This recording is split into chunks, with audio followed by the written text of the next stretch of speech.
प्रभु मैं तेरा तेरा तेरा, तू मेरा मेरा मेरा, मैं तेरा तेरा तेरा, तू मेरा मेरा। मृत्यु नहीं हो, लेकिन ऐसा कहने से क्या मृत्यु रुक जाएगी किसी की?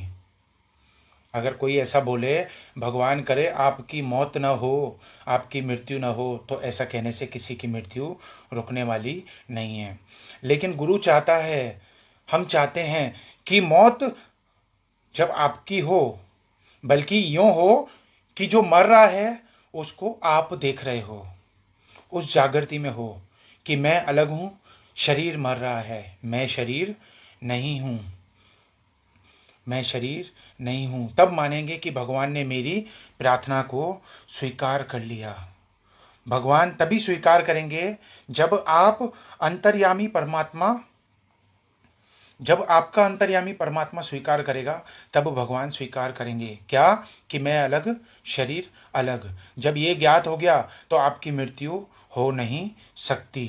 भगवान करे कि तुम्हारी मौत ना आए, जिसको तुम मैं मान के बैठे हो इस शरीर को, उसकी तो आएगी ही आएगी, उसकी मृत्यु तो आएगी ही आएगी।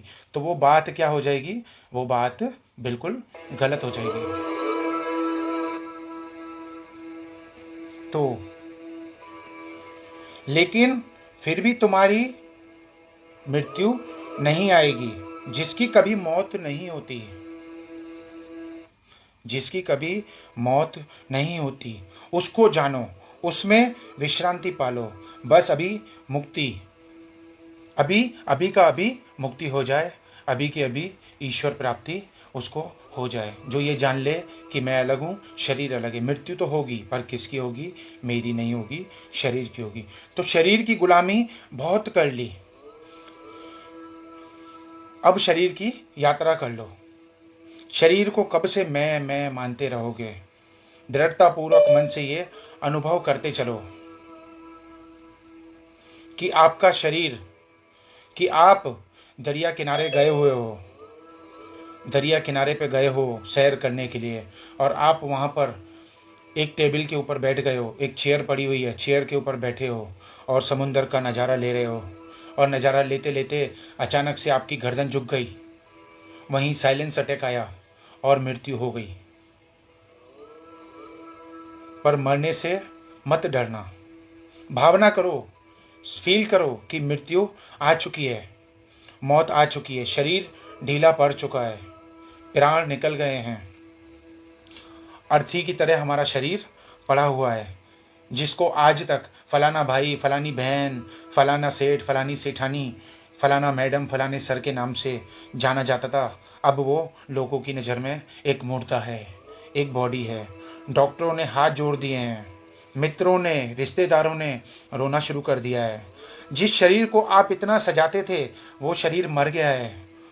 तुम देख रहे हो, शरीर मर गया, भीड़ इकट्ठी हुई पड़ी है, आप लेटे हुए हो, लेकिन आपकी सोल अलग हो चुकी है। आप देख रहे हो आपका शरीर पड़ा हुआ है, भीड़ इकट्ठी हो गई है। किसी ने झूठ मूठ का कोई रो रहा है, कोई सच का रो रहा है, पर लेकिन अब क्या फ़र्क पड़ता है, सच का रोए या झूठ का रहे, पर तुम तो चल बसे। आपका शरीर पड़ा हुआ है, लोग इकट्ठे हुए हैं, दोस्त आए हैं, सहेलियाँ आई हैं, खास खास पड़ोसी आए हैं, सब लोग रो रहे हैं। अर्थी की तैयारी के लिए बांस मंगाई जा रही हैं, यानी लकड़ियां मंगाई जा रही हैं, जिससे अर्थी तैयार करी जाए। बॉडी को उठाकर हाथ पैर पकड़ के ले जा रहे हैं, एक बड़े से टब में डाल रहे हैं नहलाने के लिए, या फिर बर्फ़ के ऊपर, सिल्ली के ऊपर सुला रहे हैं। लेकिन वो चमक कहाँ, वो चेतना कहाँ? उस मुर्दे शरीर की कल्पना करो, जिसने कितना कितना खाया, कितना कितना पिया, लोगों को कितना कितना लूटा। मेरा घर, मेरा बंगला, मेरा परिवार, मेरे बच्चे, मेरा पति, मेरी पत्नी, इन चीज़ों में जो शरीर पड़ा रहा, वो आज शरीर शव हो चुका है, बॉडी हो चुका है। आज एक सांस लेना उसके बस की बात नहीं रही, एक मित्र को धन्यवाद देना उसके हाथ की बात नहीं रही। आज वो शव बेचारा इस जहान से जाने वाला है।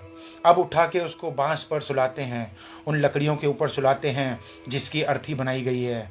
सब रो रहे हैं, तुमने बड़ी बड़ी कमाइयाँ की, जिस शरीर के लिए बड़ी बड़ी विद्याएं पढ़ी, जिस शरीर के लिए बड़ी बड़ी लाचारियाँ करी, नौकरियाँ करी, आज वो शरीर बेबस हुआ पड़ा है। उस तुच्छ शरीर के लिए तुमने कितनों का दिल दुखाया, कितनों के साथ बेईमानी करी, कितनों को हर्ट किया, कितनों को धोखा दिया, कितनों को रुलाया। आज वो शरीर लेटा हुआ पड़ा है, लाल कपड़ा, फिर उसके ऊपर सफ़ेद कपड़ा, अब रस्सी से बांध रहे हैं कहीं मुर्दा रास्ते में गिर न जाए। हमारी बॉडी पड़ी हुई है और हमको बांधा जा रहा है कि कहीं ये मुर्दा, ये गेंडा, ये शरीर जो शव बन चुका है, कहीं ये गिर न जाए, इसको अच्छे से बांधो। अर्थी वाले को बोल रहे हैं तूने मजबूत अर्थी बनाई है, पर वो भी कब तक रहेगी, वो भी मुर्दे के साथ में जल जाएगी, वो भी उस मुर्दे के साथ में जल जाएगी। रस्सियों से बंधा तो भी जलने के लिए, जितनी रस्सियां बंधी हैं वो भी जल जाएगी। अब ऐसा नहीं कहेंगे कि सेठ जी, आज तक जो आपका नाम सेठों की लिस्ट में होता था, सेठानियों की लिस्ट में होता था, मैडमों की लिस्ट में होता था, भाभियों की लिस्ट में होता था, चाची मामी की लिस्ट में होता था, अब आपका नाम शव की लिस्ट में है, कि बॉडी की लिस्ट में है, कि बॉडी पड़ी हुई है, बॉडी को कब उठाएंगे, बॉडी को कब लेके जाएंगे, बॉडी को कब जलाएंगे। अब आपका नाम सिर्फ बॉडी रह गया है, आपका नाम शरीर का जो नाम था वो नाम नहीं रहा। आप भाभी, चाची, मम्मी, चाचा, अंकल किसी के नहीं रहे, अब आप सिर्फ एक बॉडी रह गए हो। बॉडी को कब उठाएंगे सब आके पूछ रहे हैं। अब कोई नहीं बोलेगा कि इस सेठ को बांधो, इस शौकार को बांधो, इस भाभी को बांधो, अब कहेंगे शव को बांधो। अब कोई नहीं कहेगा मैडम को बांधो, बोलेंगे शव को बांधो। हो गया तुम्हारे जीवन की उपलब्धियों का अंत। आज तक तुमने जो कमाया एक मृत्यु के झटके में खत्म हो गया, तुम्हारी उपलब्धियां सब खत्म। हाय रे हाय, हाय रे हाय मनुष्य तेरी श्वास, हाय रे हाय मनुष्य तेरी कल्पना, हाय रे हाय मनुष्य तेरी वासना जिनके पीछे तू भागता रहा। ओ मेरे प्रभु, शमशान यात्रा की तैयारी में कई लोग रो रहे हैं, तुम्हें सुनाई पड़ रहा है, तुम देख रहे हो उनको, अब तुम्हें उठा के ले जा रहे हैं। बाकी गलत कामों से तो तुम बच गए थे, पर अब इस मौत से तुम्हें किसी का बाप भी नहीं बचा सकता। अब ये मौत आई है, बाकी कामों में तो चालाकी करके बच गए, संसार में खा खा के मोटे हो गए। अर्थी उठाने वाले को भी बहुत दिक्कत हो रही है, कह रहे हैं कि वजन बहुत भारी है, बहुत भारी है, ये बॉडी बहुत भारी है। यारो हम बेवफाई करेंगे, तुम पैदल होंगे, हम कंधे पर होंगे। अब कंधे पर जा रहे हो, राम बोलो भाई राम, राम बोलो भाई राम लेके जा रहे हैं। अर्थी वाले जल्दी जल्दी जा रहे हैं, पीछे से 50-100 लोग इकट्ठे होके साथ में आ रहे हैं, बातें कर रहे हैं कि ये सेठ था, ये बढ़िया आदमी था, ये चालू था, अच्छा वो मर गया। कोई बोलता है अरे बहुत अच्छी थी ये लड़की, कोई बोलता है ये बहुत बेकार थी, अच्छा वो गई। तो उन मूर्खों को ये नहीं पता कि वो भी जाएंगे। तुम्हारे लिए कह रहे हैं लेकिन खुद को शाश्वत समझ रहे हैं, खुद धोखे में हैं। जाना उनको भी है, कोई घड़ी देख रहा है कि ऑफिस जाना है, किसी को नौकरी पे जाना है। तुम्हारी अर्थी शमशान के करीब पहुंचने वाली है और भरती जा रही है, भरती जा रही है और शमशान में एंटर कर चुकी है। अब जो लड्डू निकाले थे तुम्हारे नाम से, तुम्हारी अर्थी के ऊपर से, वो कुत्ते को खिलाए जा रहे हैं वहीं पर। जिन्होंने भी बाल दान दिए थे, बाल कटवाए थे, वो बाल वहाँ पर बिखेरे जा रहे हैं। जिनको बहुत जल्दी है वो 2-4-5 आदमी तो वहाँ से ऑलरेडी खिसक लिए भीड़ में से कि कौन देखने वाला है। बाकी वहीं ले गए जहाँ पर जलना है। बॉडी पहुंच चुकी है उस लोकेशन पर जहां पर बॉडी को, शरीर को जलाना है। लकड़ी वाला लकड़ियां लगा रहा है, 2-5 मन लकड़ियां बिछा दी। अब अर्थी को लकड़ियों पर उतार दिया गया, घास डाली गई, नारियल डाला गया, घी डाला गया। घी डालो उसमें, थोड़ा सा घास डालो। कौन बोल रहा है? तुम्हारे सगे संबंधी। क्यों डालो? ताकि बॉडी पूरी तरीके से जल जाए, कहीं से बचनी नहीं चाहिए भैया जी, ये बॉडी बचनी नहीं चाहिए। अब ऊपर से लकड़े लगाए जा रहे हैं, जल्दी जल्दी जल जाए, इसलिए पतली लकड़ियां भी लगाई जा रही हैं, कहीं कोई मांस का टुकड़ा इसका रह न जाए। हे मनुष्य, अज्ञानी मनुष्य, तूने क्या क्या किया? ईश्वर को छोड़कर तूने बहुतों को पकड़ा, लेकिन एक झटके में तुझसे सब धरा का धरा रह गया, सब छूट गया।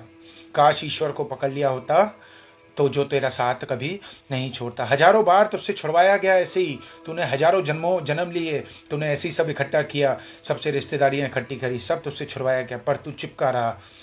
तुम्हारा पुत्र न चाहता हुआ भी आंखों में आंसू लाता है और लाश के पास में आके हाथ जोड़ रहा है। बाकी के लोग पीछे गपशप में लग गए हैं। वहीं शमशान में हो आप, कोई बीड़ी पीने में लगा हुआ है, कोई स्नान करने में, कोई बातों में, कोई दुकान जाने की चिंता में लगा है। चिंता कौन करेगा? काहे को करेंगे तुम्हारी चिंता? तुम्हें सुला दिया, शमशान पहुंचा दिया, बात पूरी हो गई। बस अब सबको घर भागना है जल्दी जल्दी। अर्थी को आग लगाओ भाई, जल्दी करो जल्दी करो, अर्थी को आग लगाओ, हमको काम पे जाना है, हमको ड्यूटी पे जाना है, जल्दी आग लगाओ। अब आग लगा दी। आग किसको लगाई? घास को लगाई। घास को आग लग गई, आगे से भी लगाई, पीछे से भी लगाई। फिर लकड़ी पकड़ी, लकड़ी को आग पकड़ ली, और उसके बाद जो इस कपड़े में आप लपेटे हुए हो उस कपड़े को भी आग छू चुकी है, और आपकी बॉडी पर आग लग चुकी है। लंबी लंबी आग की लपकें निकल रही हैं। सब भाग के दूर दूर खड़े हो रहे हैं। कोई तेरा पति था, कोई तेरी पत्नी थी, सब खत्म, सब खत्म, सारा मांस जल गया। आपका शरीर पूरा का पूरा जल रहा है, हड्डियां नीचे गिर रही हैं, खोपड़ी टूटी। ये जो खोपड़ी जिसके वो इतना दिमाग दिमाग बोलते हैं, आई एम इंटेलिजेंट, वो खोपड़ी जल चुकी है। उसमें से फटाक फटाक की आवाज़ें निकली हैं, 5-7 टुकड़े हुए हैं उस खोपड़ी के। अब वो किसकी हड्डी थी? भाई की थी या माई की थी? किसको पता? सेठ की थी या नौकर की थी? आखिर वो हड्डी किसकी थी? बस अब जल की अंजलि देकर बाकी लोग जा रहे हैं। अग्नि धीरे धीरे शांत हो रही है। क्यों? क्योंकि उसमें से जो मांस जलने का था वो तो जल चुका। मित्र, पति, रिश्तेदार सब जा रहे हैं। शमशान के नौकर को बोल दिया परसों सुबह आएंगे फूल चुनने के लिए, यानी हड्डियां चुनने के लिए। दूसरा दिन आया, तीसरी दिन सुबह आ गई, सुबह सुबह पहुंच गए और एक बर्तन लाए हैं डिब्बा, और उस तीसरे दिन बर्तन में उन हड्डियों को, उन फूलों को चुन रहे हैं, और चुन के उसमें इकट्ठा करके डाल रहे हैं। डालो बाबा, डालो इसको, डिब्बे में डालो। हड्डियां, घुटनों के छोटे छोटे टुकड़े मिले, जोड़ों की हड्डियां मिली, जो भी मिली हड्डियां उनको उठा के डाल दिया। बाबा, डिब्बे के अंदर डाला गया है आपको। किसी ने कहा अब घर लेके जा रहे हैं, तो किसी ने कहा घर के अंदर मत लाओ, इसको पेड़ पे टांग दो बाहर ही, क्योंकि घर में लाना अब शगुन होता है। जिस घर की आप खासियत थी, जिस घर की आप अहमियत थी, जहाँ कहते थे I love you, I can't live without you, oh mama I can't live without you, अब उस घर में आपकी हड्डियों को नहीं लाने दे रहे हैं कि नहीं, ये हड्डियां अपशगुन होती हैं, पंडित बोल के गया इसको घर के बाहर टांग दो, और बाहर पेड़ पे टांग दी। और आया वो दिन भी जब गए हरिद्वार, और हरिद्वार गए, वहाँ पंडे मिले, पंडों को पैसे दिए, क्रियाक्रम करी, और वहाँ पर परवान कर दी, आपकी हड्डियाँ नदी के अंदर डाल दी, गंगा जी में। मित्र जो लेके आए आपको हरिद्वार, उन्होंने आंसू बहा लिए, रिश्तेदार लेके आए, उन्होंने आंसू बहा लिए। अब भूख लगी है, अब वो अपनी हड्डियाँ संभालने में लग गए, खाने पीने में, ऑफिस में व्यस्त हो गए। तुम वो चेतन आत्मा हो, तुम नहीं मरे, शरीर मरा। कपड़े बदलने की व्यवस्था का नाम है मौत, लेकिन वो ज्ञान, आत्मज्ञान हो जाए तो मरने के बाद भी आप नहीं मरोगे। वो आत्मज्ञान अगर हमको अभी मिल जाए, जीते जी मिल जाए कि मैं शुद्ध आत्मा हूँ, ये जागृति अगर अभी बैठ जाए हमारे अंदर, तो हमारा कल्याण हो जाए। नहीं तो हमारा कल्याण होना बहुत मुश्किल है, बहुत मुश्किल है। थोड़ा सोच के देखो कि हम पूरे जल चुके हैं, ख़त्म हो चुके हैं, हमारी बॉडी को भी अंदर नहीं लाने दे रहे। ओ माय गॉड, जिसके लिए हम मरते थे, ये मेरा, ये मेरा, वो कह रहे हैं कि मत लेके आना अंदर। ये तुम्हारे लिए बहुत मनुष्य साबित होगा अगर इन हड्डियों को अंदर लाया। ओम ओम ओम ओम ओम ओम, मैं शुद्ध आत्मा हूँ, मैं शुद्ध आत्मा हूँ, मैं शुद्ध आत्मा हूँ, मैं शुद्ध आत्मा हूँ, मेरे प्रभु मैं शरीर नहीं हूँ, मैं शुद्ध आत्मा हूँ, मैं शुद्ध आत्मा हूँ, मैं शुद्ध आत्मा हूँ। मैं कहाँ फंसी थी, कहाँ फंसा था मैं शरीर के चक्कर में। ये मेरा, ये मेरा, ये मेरा, कोई मेरा नहीं है, कोई मेरा नहीं है। ये संसार सारा का सारा धगा है, सारा का सारा धगा है। ओम ओम ओम ओम ओम, शांति शांति शांति, ओम ओम ओम, शांति शांति शांति।